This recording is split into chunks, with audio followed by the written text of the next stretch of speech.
Garfield movie! Garfield movie! Garfield movie! In 2004, Bill Murray was tricked into starring as the lead role in a live-action adaptation of Jim Davis's world-famous Garfield comic strip. No, really, that's not a joke. He only joined because he misunderstood that one of the scriptwriters wasn't one of the Coen brothers. So do you have any regrets? Garfield, maybe? Why they didn't just go with Andrew Garfield is beyond me. I mean, this just seems like a safe bet. But I mean, how hard could it possibly be to adapt? It's literally just... And now, Diamondbolt presents Garfield in the nutshell.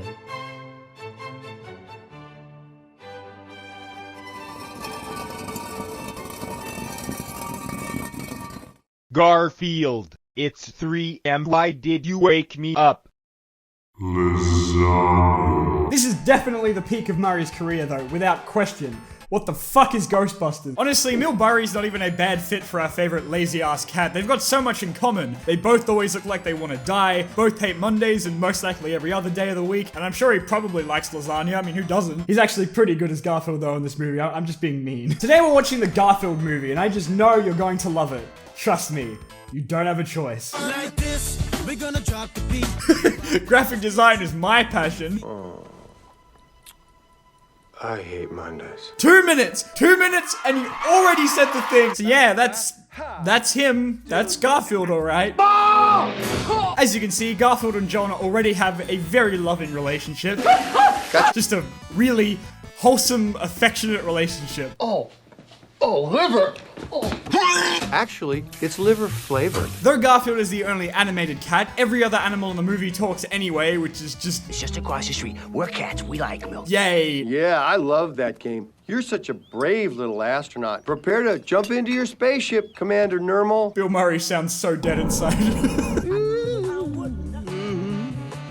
How much were they paying him for this? Just like in the comic, Garfield speaks directly to the audience since no one else can understand him, and the idea that he can see me right now makes me so uncomfortable. Through Garfield's TV watching habits, we're introduced to the antagonist of the movie, a television personality with a cat allergy doing cat food commercials. The segment went quite well. The segment went quite well. Of course it went well, you toad. Must be good pay, huh? John's apparently been making frequent visits to the vet in spite of there being nothing outwardly wrong with Garfield, probably to beg them to put him down. There's nothing wrong with Garfield. He's just a happy, fat, lazy cat. The real reason though is so he can see Liz, which has to be getting expensive, John. That's like $400 every time. Also, I love how she just laughs off him being fat. John, your cat is going to die. Yeah, but he just loves lasagna. John, there's something important I need to ask you. I think I know where this is going. You do? Liz, I've wanted to ask you the same thing for a very long time. Are you sure that we're talking about the same thing? Yeah, I've never been more sure of anything in my entire life. I am ready for... Thank you. I'm ready for a dog. Overkill. Anyway, so that's how John ends up with Odie. Garfield, this is Odie. Oh, that's bad even for you. Oh, you're so sad. You're such a good boy. If it's not already obvious, John is super duper in love with Liz and spends the first half of the movie shooting his shot at every given opportunity. Some part of me's always wanted to know what it'd be like to have a pet that actually wants to play with you. You're a good friend. Hydrocity. Bringing a dog into a house. Oh, I don't like it. So now that he has Odie, John finally has something to protect him against Garfield's reign of terror. True to his comic appearance, Odie doesn't have any dialogue in the movie except for this one line way later on that I gotta be honest, I thought was a very strange addition.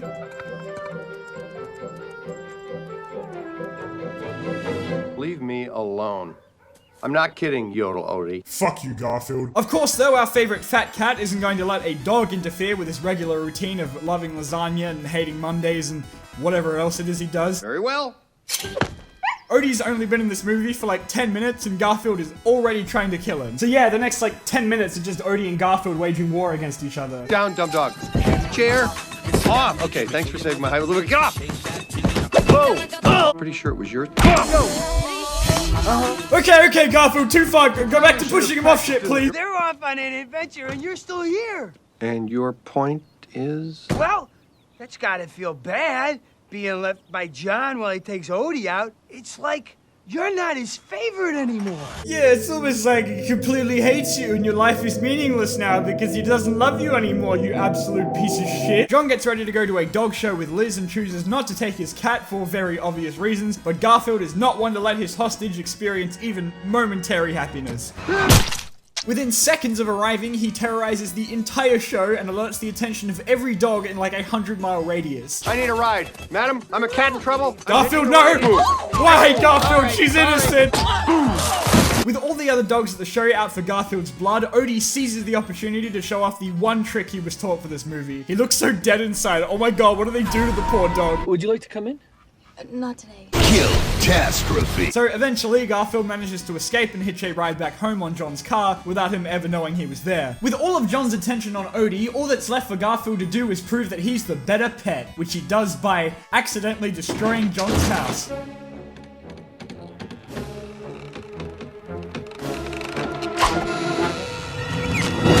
Like this, we're gonna drop the beat. He's fine, don't worry. I think. Oh dear God, get it away from me! Oh great, and now he's singing. Haven't we already suffered enough, Garfield?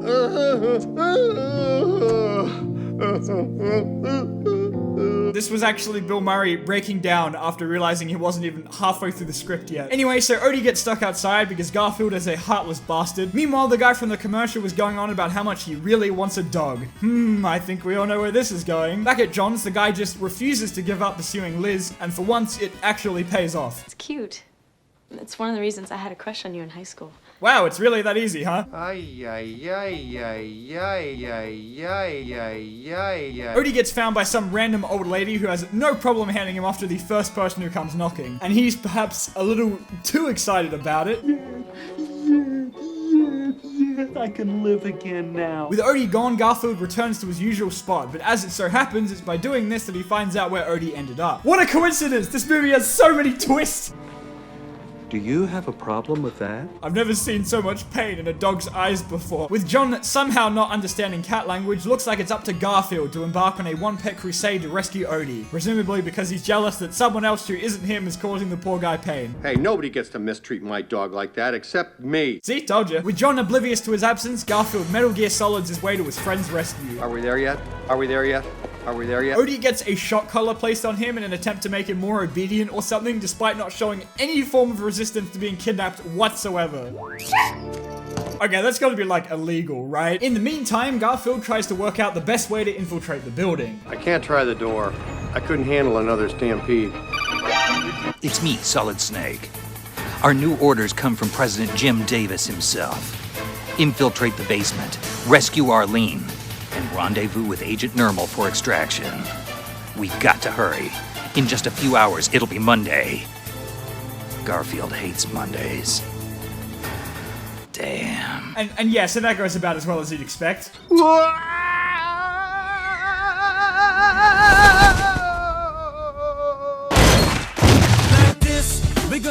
The guy preps to leave the city and take the good boy with him. So Garfield's last-ditch effort to stop him involves screwing up every train route in the station and nearly causing a collision resulting in the loss of hundreds of lives. Stop. All stop. Garfield, how did this happen? Man, that's gotta be like a lot of people fired. But it was all worth it in the end just for this. Nah. In the end, the guy gets mauled by dogs summoned by Garfield, then electrocuted by the collar, and then punched in the face by John. He's already dead. And then... And just like that, everything goes right back to normal. Hit the floor. Down you go. The end credits play over a grayed out image of Garfield that makes it look like he fucking died. Oh wait, it's not over? Feel good. Okay, no, we're done with that. Well, looks like my work here is done. Thank you all so much for watching. Garfield 2. Oh wait, please no. Garfield 2, A Tale of Two Kitties was released in 2006 due to the apparent smashing success of the first movie. And can you really blame audiences for wanting more CGI Garfield? Should have called it Too Garfield, Too Furious. Too Furious. Oh my god, I should write these movies. Garfield, lunchtime. I made your favorite, lasagna. The opening delivers on the title's promise in that there are actually two Garfields. This one here being Prince, who quite appropriately lives up to his name. Ah, lovely. Oh, he's gonna sound like that the whole movie, huh? Great. This is all a stark contrast to the actual Garfield, who's still doing the same thing he's been doing for the past 40 years. John and I have everything I could ever want. Food in the fridge, cable and satellite. And don't forget lasagna. How did they get Bill Murray back for the sequel? I am actually very surprised. I guess what I'm trying to say is Will you marry me? Wait, John, no, what are you doing? Turns out he's practicing his proposal to Liz, now that the two of them are together. Meaning it's going to take him the entire movie to actually do it in typical Hollywood fashion. Time for a new DJ. Who got stretch fever? Good to see that absolutely nothing has changed in 2 years. Liz is off on a trip to a castle in London for a conference about animal preservation, and I wonder if by any chance that would be the same castle we saw from the beginning of the movie, Excuse me, do you believe in love at first sight? I was hoping you'd say yes. John, just saying, I really wouldn't eat that. You don't know what else he's done with that. John, planning to surprise Liz by joining her in London, attempts to drop off Garfield and Odie at the nearest animal care center, which doesn't last long. As it so happens, the castle they're headed to has a whole fucking zoo of talking animals. That's wonderful. The villain for this movie is set up in this scene where the previous lady of the castle passes away and leaves all of her fortune to her cat. I leave all my worldly possessions to my beloved kitty, Prince the 12th. But I'm a nephew, her only heir. How do you leave money to a cat? And this understandably enrages her nephew, who was just outright told by his dying aunt that a literal cat was more important to her. Ouch. So naturally, he opts to kidnap him. Catnap him. And then he yeets him off a bridge. I want us to be together,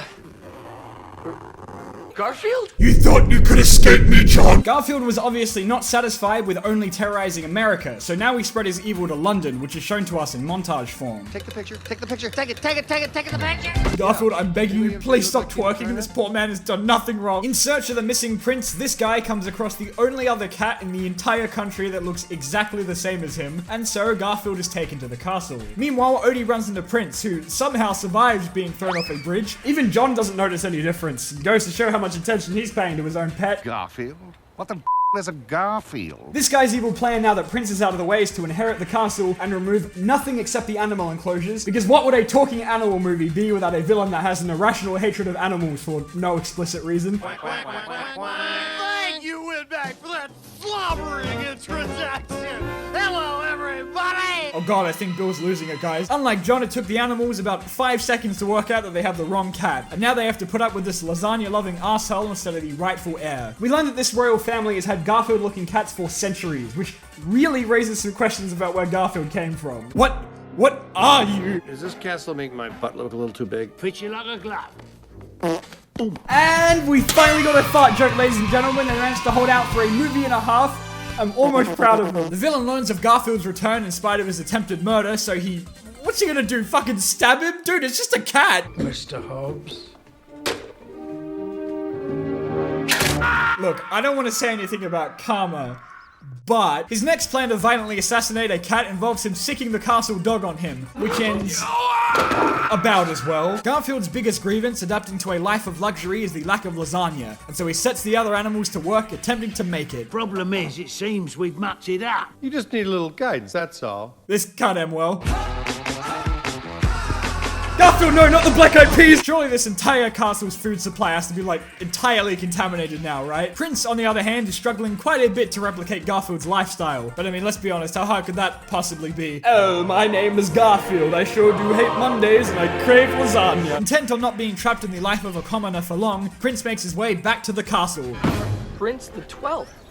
Maybe someone mistook this cat for Garfield. It's taken John 51 minutes to work out the plot of this movie. Back at the castle, Garfield has been discovered, which means he's held at the mercy of this complete psychopath. So powerful.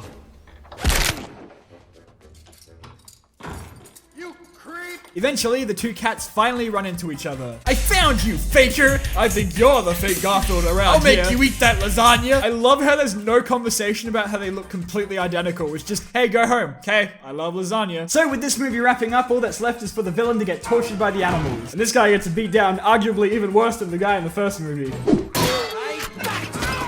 And then he gets bitten in the dick by Odie. I've plenty of ammunition. Again. And then gets punched in the face by John. With the conflict violently resolved, it's finally time for the big reveal that there has in fact been two Garfields the entire time. A fact that is only mildly interesting to John. His one-of-a-kind cat has an identical twin in another country with a royal lineage, and he's just like, yeah, okay. There are two Garfields? Well, how can you tell them apart? Oh, you forgot imbecile. Garfield. Can you do this? Hey, Boogaloo. Yep, of course. How else would you end your movie? And there we have it, folks, the epic Garfield duology. As a very big fan of the Garfield comic strips, I mean, I read those all the time. They were just the best. It's Monday, Garfield. What are you going to do today? What everyone should do on Monday. Sleep till Tuesday. I can safely say that the movies are very faithful to the original source material. Because they're not, if I'm to be totally honest, they're not, like, bad. And I do really appreciate that they're both a mercifully short 1 hour and 20 minutes long. The first one, at least, I found myself almost enjoying after a while. It's dumb, but it's a fun kids movie, and Bill Murray and John definitely make it better. Sadly, A Tale of Two Kitties proved to be Garfield's final live-action venture, as he moved on to bigger and better things, like Garfield Kart, and Garfield Kart Furious Racing. Rest in peace, live-action movie Garfield. Your legacy lives on in a Change.org petition that really wants a third installment for some reason. Garfield 3. This time, it's personal.